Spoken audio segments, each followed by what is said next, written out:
Example ಇವ್ರು ಏನ್ ಮಾಡ್ತಾರೆ ಅಂತಂದ್ರೆ 41 ಘಟನೆ ಇವರು ಒಂದು ಪ್ರಯೋಗ ಮಾಡ್ತಾರೆ. ಆ ಪ್ರಯೋಗ ಹೇಳ್ತೀನಿ.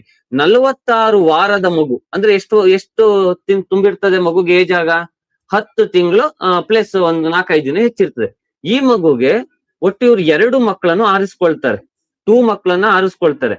ಯಾರು ಆ 2 ಮಕ್ಕಳು ಅಂತಂದ್ರೆ ಒಂದೇ ರೀತಿ ಇರ್ಬೇಕು, ಒಂದೇ ರೀತಿ ಜೈವಿಕ ಪ್ರಭಾವದ ಇರ್ಬೇಕು. ಎ ಬಿ ಅಂತ ಅನ್ಕೊಳ್ವ. ಈ ಮಗು ಎ, ಈ ಮಗು ಬಿ ಅಂತ ಅನ್ಕೊಳ್ವ. ಅರ್ಥ ಆಯ್ತಾ? ಇವ್ರು ಏನ್ ಮಾಡಿದ್ರು ಅಂತಂದ್ರೆ 46ನೇ ವಾರದಲ್ಲಿ 4 ವಾರಗಳ ಕಾಲ ಮಗು ತರಬೇತಿ ಕೊಡ್ತಾರೆ. ಏನ್ ತರಬೇತಿ? ಮೆಟ್ಲು ಹತ್ತುದು ಹೇಗೆ ಅಂತ ಅಭ್ಯಾಸ ಮಾಡಿಸ್ತಾರೆ. ಅರ್ಥ ಆಯ್ತಾ? ಆದ್ರೆ ಬಿ ಮಗು ಇದೆಯಲ್ಲ, ಈ ಮಗುಗೆ ಏನು ಅಭ್ಯಾಸ ಮಾಡಿಸೋದಿಲ್ಲ, ಹಂಗೇ ಇಡ್ಸಿದ್ರು. ಅದಾದ ನಂತರ 52ನೇ ವಾರಕ್ಕೆ ಬರ್ತದೆ.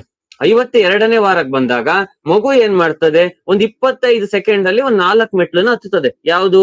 ಎ ಅನ್ನೋ ಮಗು. ಅರ್ಥ ಆಯ್ತಾ? ಬಿ ಅನ್ನೋ ಮಗು ಹತ್ಲಿಲ್ಲ. ಅರ್ಥ ಆಯ್ತಾ? ಯಾಕಂದ್ರೆ ಅದು ನಿಷ್ಕ್ರಿಯ. ಅದೇ ಏನ್ ಮಾಡ್ತಾರೆ, 54ನೇ ವಾರಕ್ಕೆ ಈ ಗೆಜೆಲ್ ಅವರು ಈ ಮಗುಗೂ ಕೂಡ ತರಬೇತಿ ಕೊಡ್ತಾರೆ. ಯಾರಿಗೆ? ಬಿ ಮಗುಗೂ ಕೂಡ ಕೊಡ್ತಾರೆ, ಎ ಮಗುಗೂ ಕೂಡ ಕೊಡ್ತಾರೆ. ಆದ್ರೆ ಇಲ್ಲಿ ಆಶ್ಚರ್ಯಕರ ಸಂಗತಿ ಏನು ಅಂತಂದ್ರೆ, ಎ ಮಗು ಇದೆಯಲ್ಲ, ಆ ಮಗುಗಿಂತ ಬಿ ಮಗುನೇ ಬೇಗ ಎತ್ತು ಬಿಡ್ತದೆ. ಯಾಕೆ? ಇದು 54ನೇ ವಾರಕ್ಕೆ ಏನಾಯ್ತು, ಮಗುಗೆ ಒಂದು ಪಕ್ವತೆ ಬಂತು, ಅಂದ್ರೆ ಹತ್ತಬಹುದು.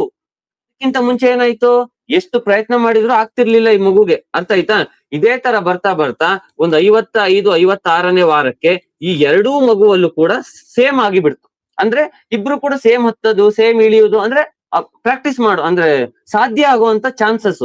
ಆಗ ಹೇಳ್ತಾರೆ ಈ ಗೆಸೆಲ್ ಅವರು, ಮಕ್ಕಳಿಗೆ ಅವರು ಪರಿಪಕ್ವತೆ ಅಥವಾ ಪಕ್ವತೆ ಬರ್ಲಿಕ್ಕಿಂತ ಮುಂಚೆ ಏನು ತರಬೇತಿ ಕೊಟ್ರು ಯೂಸ್ ಇಲ್ಲ.